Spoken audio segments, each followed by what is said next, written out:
it's a question a lot of us wonder about. What happens to us when we die?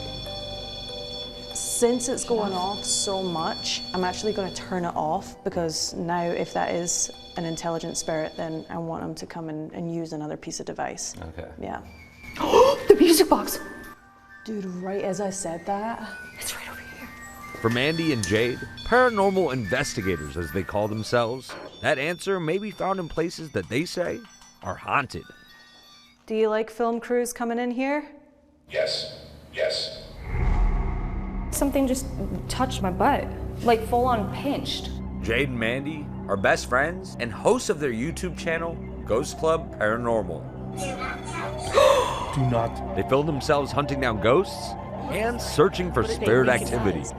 For their nearly 100,000 subscribers, their fans connecting with the duo on live streams every other Tuesday. Come check us out. We have how many? 550 people in the premiere right now. We capture some really insane, unexplained evidence. This process. Their content exclusively online in a genre that's always broken records on TV. The wildly popular Ghost Adventures on Discovery Channel is currently on its 29th season. Leave this house. But despite the impressive popularity of these shows, it turns out that only 39% of Americans say they actually believe in ghosts, though about 70% believe there is life after death. Do you view the idea of death differently because of this world that you guys have tapped into?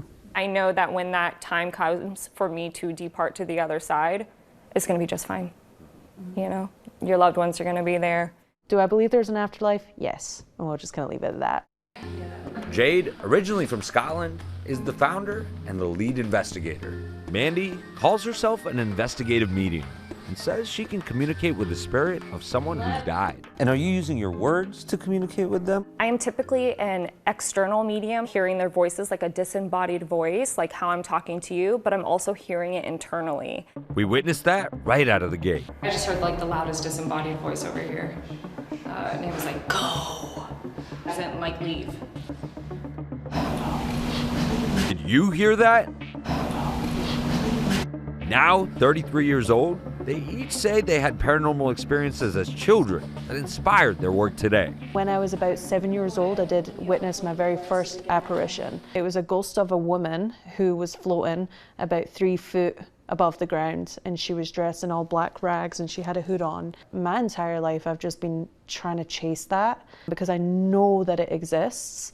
I just want to see it again. When I was really little, I had 2 near-death experiences, and after the second one, I started having all of these interactions with spirit. I was hearing voices, not knowing where they were coming from. I was being touched, not knowing where that was coming from. And that's when I realized that I had medium abilities. This is really bizarre. They began investigating the paranormal as a hobby, teaming up for the first time a few years ago, joining the roughly other 3,000 paranormal investigative teams in the US alone. Feel how hot it is in here right now. Yet Mandy and Jade are relatively unique, 2 lead female ghost hunters in a field dominated by men. And do you feel like you're getting different results? Because you're all women? It's nice to be able to be what I always wanted to see on TV. I do believe that women get different results. I feel like we allow our guards to come down a lot more, and because of that, we're able to connect with spirit more and have those experiences. How would you respond to someone who says, like, you guys are being ridiculous? Like, come on, there's no such thing as ghosts. It happens all the time. And we just say, we respect that. We're not trying to prove anything to you. But at the end of the day, like, you're your own person and you have to make your own mind up on it. Ghost hunting isn't widely accepted in most scientific communities due to its subjective evidence and unscientific methods. Jade and Mandy say even though they believe in the paranormal, getting evidence is paramount. Visual proof is huge for me. I have to, like, I want to see something tangible, you know, or I want to see a device go off. Enter the gadgets and tools that monitor changes in temperature or magnetic fields allegedly caused by spirits. We bring a ton of equipment on investigations. A lot of the time, most devices are going to be triggered by anything that comes into their magnetic field, like the REM pod, for example.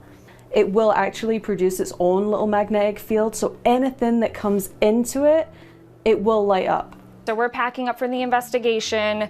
It's so important to have batteries because spirits love to drain your equipment. This one is unusual. This is an ovilus. It converts static electricity into a code that corresponds with words. And that's what you're seeing right here. It says people, mic, and details. There are easily over 1,000 words programmed. Sometimes spirit will pull out words that are as close as possible to what they're trying to tell us. Today, they're preparing to test their limits once again. Here in Globe, Arizona, a mining town with a reputation for the unexplained. Especially the Gila County Jail, built in 1910. So for us, it's a tourism opportunity. Molly Cornwall Thompson and her husband Tom run the town's historical sites. People say this town is a little haunted. I would have told you when I first got here, like, no. But everybody has a story. Right. That something's happened to them. I couldn't say that it's evil haunted, it's just got a story to tell. Carissa Shipley is the jail's lead tour guide. She says she's had a lot of unusual experiences, like unexplained noises, I'll hear slams. the feeling of someone tugging at her hair, and one particularly scary incident. They've actually unscrewed my insulin pump before. Really? Right here in broad daylight. But she says her most incredible paranormal encounter was caught on camera by a visitor she gave a tour to a couple of years ago. We were able to track down the video, but ABC News' visual verification team was unable to independently verify the authenticity of the footage. That means nothing to Carissa, who's 100% convinced that this footage we've slowed down right here is real. The first picture is me standing there, and I'm wearing a dress, which I wasn't wearing during the filming. I was wearing a t-shirt and jeans. Oh, wow.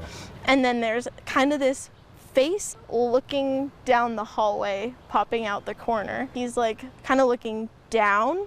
There's something covering my face. It kind of looks like a skull. So this is me. Right. And I was standing outside of the hallway. And that's you in a dress you're not wearing. This is me in a dress I'm not wearing. And then there's the head right there.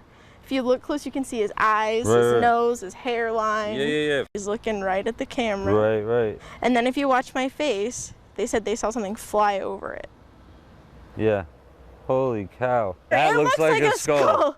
Literally. Yeah, I don't like that. Wow. Now it's my turn to go in and experience this myself. The rational side of me just has a hard time believing that there is such thing as ghosts, but I am a journalist. I'll never say never. I'm open to surprises. I felt like the ground vibrate.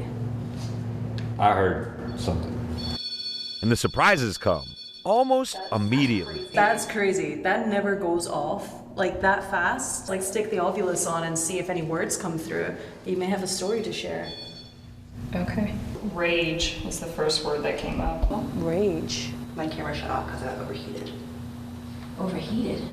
Our gear is going haywire. My camera just stopped recording. I was just about to hit the record and the whole camera just turned off by itself. So weird. One after the other. Camera turned off? It stopped recording again. 4 cameras that have turned off in 2 hours. But then the investigation slows down. You can spend hours in a location and not have anything happen, and then all of a sudden things will happen for like a second or for a period of time, and then it just stops. They're just not communicating. You'll have to watch their YouTube episode to see for yourself what else happened at that jail. But we're still haunted by one particular moment during our time with Jade and Mandy. As Jade tested her equipment at the home of one of the jail's current overseers, Tom Thompson, a possible message from beyond on that ovilus. So right now it says stuff in January area. And I don't know what any of this stuff is, or if the month of January has any. I think Tom's ex-wife was Jan. And that's a picture of her, actually. And when we asked Tom, Your wife who passed away, was her name Jan? Jan. It was Jan. Is that very, very beautiful inside and out, yes. Is that Jan? Yes, Jan. That's a self-portrait. When you hear that? I don't know. I've been on this earth a long time, and things just happen, and but I can't tell you. I don't know. But Tom's current wife has a different outlook. So for her name to come through right next to her painting that is above his desk, I think it was a beautiful affirmation for him. It's kind of like a kiss from the clouds.